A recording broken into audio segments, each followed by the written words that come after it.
इसको 5 साल हुए हैं, सबको मालूम है कहाँ मिट्टी। शरद पवार जी के नॉलेज में सबके साथ हुआ था। आपको वापस बताता हूँ, अमित शाह थे, गौतम अडानी थे, प्रफुल्ल पटेल थे, देवेंद्र फडणवीस थे, अजित पवार थे, पवार साहब थे, सब थे। नमस्कार, मैं हूं विजय श्री और स्वागत है आपका सियासत नगरी में। महाराष्ट्र की राजनीति में एक और बड़ा धमाका हुआ है और इस बार बयान दिया है एनसीपी प्रमुख अजित पवार ने। उन्होंने ऐसा खुलासा किया है जिसने हर किसी को चौंका दिया है। क्या महाराष्ट्र की सरकार सच में अडानी सरकार थी? गौतम अडानी, अमित शाह, शरद पवार और देवेंद्र फडणवीस, एक ही कमरे में इतनी बड़ी सियासी हस्तियों की एक साथ मीटिंग आखिर क्यों हुई और इस मीटिंग में कौन कौन से फैसले लिए गए, इसके बारे में आगे विस्तार से बताते हैं। दोस्तों, ये महज एक राजनीतिक बयान नहीं बल्कि एक ऐसा राज है जो महाराष्ट्र की सियासत को हिलाकर रख सकता है। तो आइए जानते हैं इस चौंकाने वाले खुलासे के पीछे की पूरी कहानी। 20 नवंबर को महाराष्ट्र में विधानसभा चुनाव के लिए वोटिंग होने जा रही है और चुनावी सरगर्मी के बीच अजित पवार का ये बयान सभी का ध्यान खींच रहा है।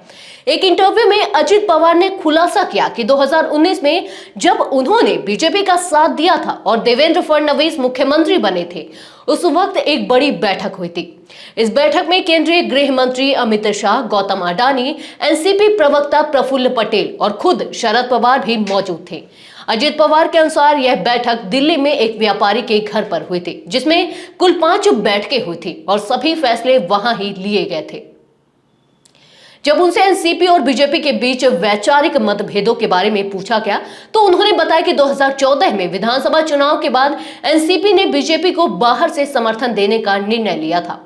हालांकि यह समर्थन केवल सरकार बनाने के लिए अस्थायी रूप से दिया गया था और इसका स्थायित्व एनसीपी ने कभी नहीं माना। अजित पवार के इस खुलासे पर विपक्षी दल कांग्रेस और शिवसेना यूबीटी ने कड़ी प्रतिक्रिया दी है। कांग्रेस नेता वर्षा गायकवाड़ ने इस मुद्दे पर तीखा हमला करते हुए कहा कि यह महाराष्ट्र की सरकार नहीं थी बल्कि अडानी की सरकार थी। उन्होंने सवाल किया कि गौतम अडानी जैसे उद्योगपति उस बैठक में क्या कर रहे थे। वर्षा ने यह भी दावा किया कि एमवीए की सरकार को गिराने में अडानी की भूमिका थी और उनका उद्देश्य धारावी और अन्य परियोजनाओं पर अधिकार प्राप्त करना था। शिवसेना ने भी इस बयान के बाद सरकार पर अडानी के प्रभाव को उजागर करने का आरोप लगाया है। अजित पवार ने इस पूरे मामले पर सफाई देते हुए कहा कि आरोप उन पर लगाए गए और उन्होंने उसे स्वीकार भी किया ताकि बाकी लोग सुरक्षित रह सके। जब उनसे पूछा गया कि शरद पवार बीजेपी के साथ क्यों नहीं गए तो उन्होंने इस सवाल का जवाब देने से इनकार करते हुए कहा कि पवार साहब की सोच को कोई नहीं पढ़ सकता, यहां तक कि उनकी पत्नी भी नहीं। हालांकि शरद पवार ने हमेशा से इस बात से इनकार किया है कि उन्होंने 2019 में बीजेपी से गठबंधन करने पर कोई चर्चा की थी।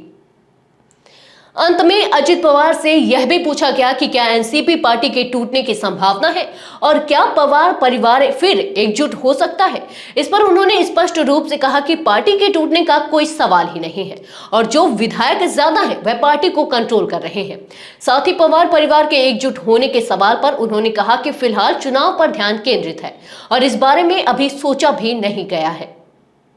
तो दोस्तों, महाराष्ट्र की राजनीति में यह बयान एक नया मोड़ लेकर आ सकता है। क्या अजित पवार के इस बयान से महाराष्ट्र की राजनीतिक तस्वीर बदल जाएगी? क्या वाकई में महाराष्ट्र की सरकार में अडानी का इतना बड़ा प्रभाव था? इन सवालों के जवाब जानने के लिए जुड़े रहे हमारे साथ सियासत नगरी पर और देखते रहे राजनीति की दुनिया के हर बड़े अपडेट के लिए। धन्यवाद।